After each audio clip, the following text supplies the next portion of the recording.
Well, happening today, the deadline is up for Austin property owners to meet new air conditioning requirements. KVUE's Brianna Perez joins us in studio to explain, and this couldn't have come at a more perfect time as it really starts to heat up in the summer months. Yeah, exactly, Yvonne. Well, city leaders also gave property managers roughly 3 months to implement these new air conditioning rules. Now, renters say this is considered a win for them and will allow them to be more comfortable this summer. The new standards require that all buildings, both new and existing, maintain air conditioning systems that can keep indoor temperatures no higher than 85 degrees and at least 15 degrees cooler than outside. The resolution states open windows are not an adequate substitution for air conditioning.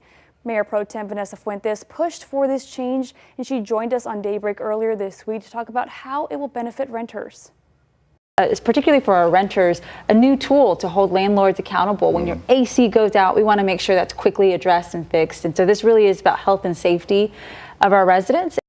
Fuentes says that renters can report a violation to 311, and the new rule will allow the city to step in if renters are experiencing AC issues and not seeing that relief.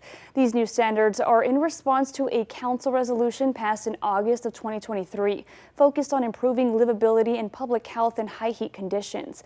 And some renters we spoke to say that they would like to see the threshold be set below 85 degrees, but say overall this is a step in the right direction. In studio, Brianna Perez, KVUE News.